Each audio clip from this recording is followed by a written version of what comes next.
you've all heard of beef Wellington. This is our take. We're doing a cheeseburger Wellington. Ground beef, pepper jack cheese, some mushrooms and onions inside of a crispy, crusty phyllo dough. You want to do it with me? Let's do it. Let's get cooking. Welcome back to another episode of Annie's Smoking Pot. We are going to be doing a cheeseburger Wellington. You heard me right. Cheeseburger. Who doesn't like a good cheeseburger? We're going to be shoving ours into some phyllo dough. Phyllo dough, light, crispy, airy, right? First thing you want to do is get that pan scorching hot because we need to sear some ground beef. Hamburger patty. If you've watched my other episodes, I hope you have. If you haven't, be sure to hit that subscribe button. Go back, watch some other episodes. You'll know that I like my meat lean, especially if it's going to go into something. Otherwise, you're going to get a soggy bottom. Nobody likes a soggy bottom. Nobody. To that beef, salt and pepper. Garlic salt. Now I'm only going to do one side right now because we'll do the other side once it gets into the air fryer. Smoky paprika. That's going to give it a little bit of that smoky flavor. I love smoky paprika. It is so good. That pan is really scorching hot. I think I'm going to take it down even a little bit further. You want a scorching pan because you don't want to actually cook the hamburger. What you want to do is you want to sear it on both sides. Season on one side and then into the pan it goes. Now it is going to go into an air fryer to finish off, but you want to make sure that not only are you going to sear the meat, but you want to try to get it to about 60% done. That way there might still be a little bit of residual pink in it when it comes out of the air fryer. But if you like your meat well done like shoe leather, certainly cook it all the way through. My husband's back there raising his hand. Go ahead and sear it as long as you need to get it to the temperature that you like. Just know it's going to go into the air fryer for about 10 to 15 minutes, so it is going to continue to cook a little bit more. Let's go ahead and finish off the seasoning on this side. Again, salt and pepper, garlic powder, smoky paprika. And that smoky paprika. Did you know that smoky paprika or paprika is just ground up peppers, like red pepper? I didn't know that.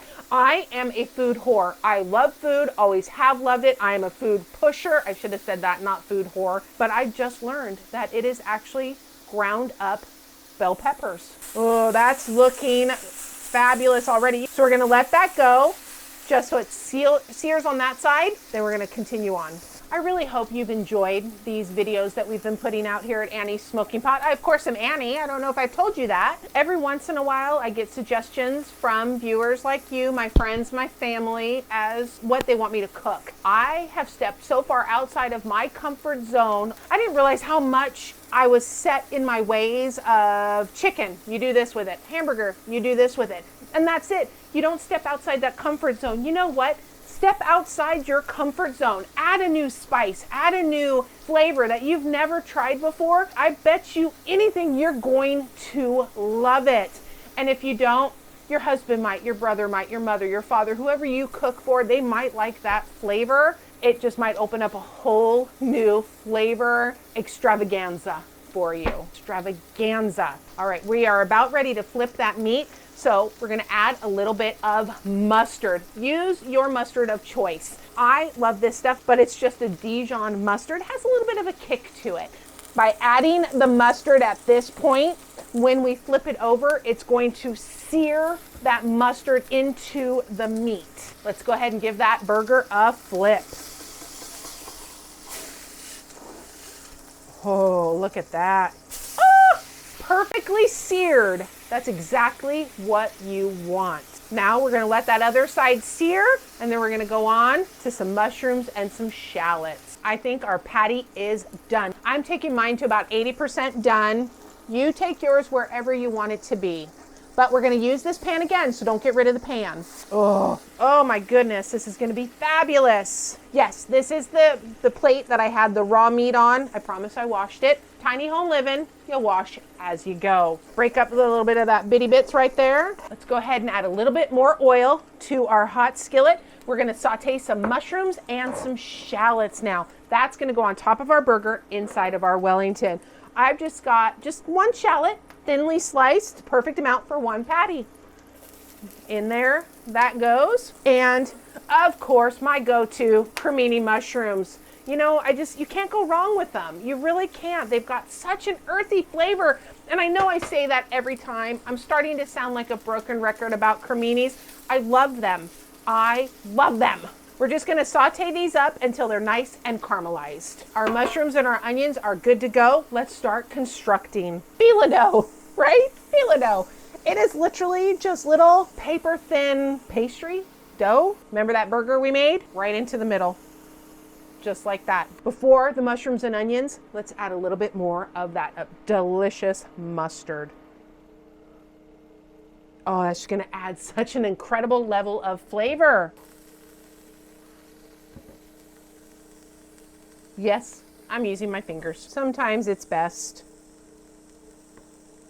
Pepper jack cheese. You can use any cheese that you choose, but my husband and I opted to go with pepper jack because it's going to add spice to that Wellington.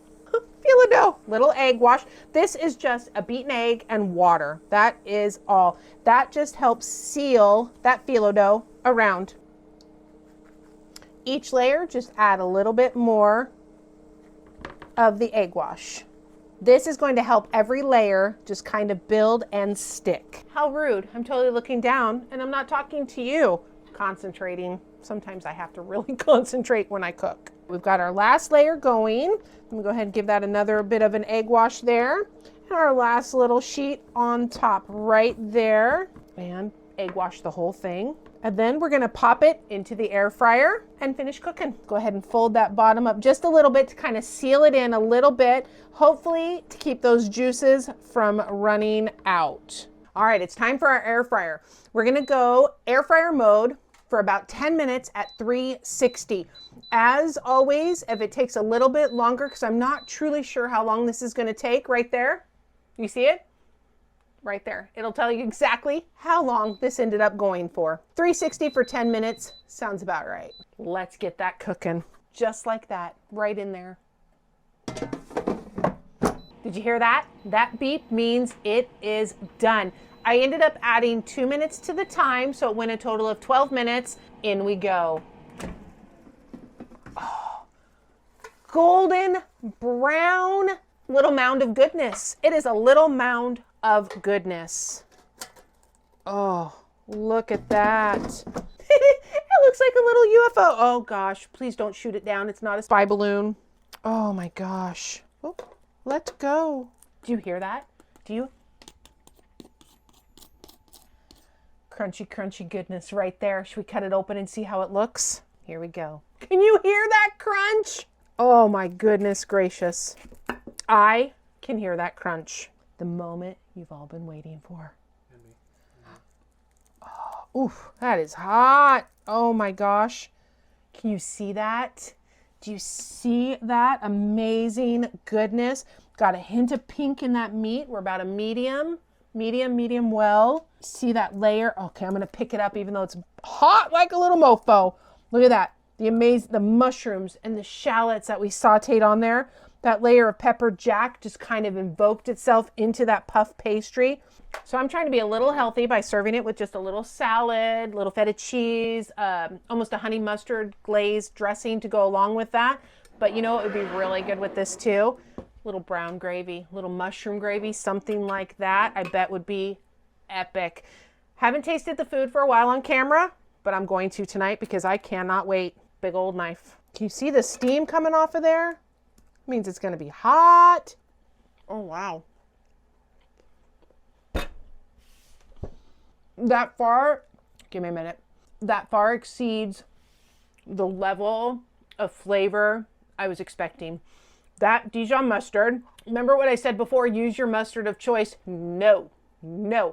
Dijon mustard. Use the Dijon mustard. Use that pepper jack cheese. Oh my gosh, it is so incredibly delicious.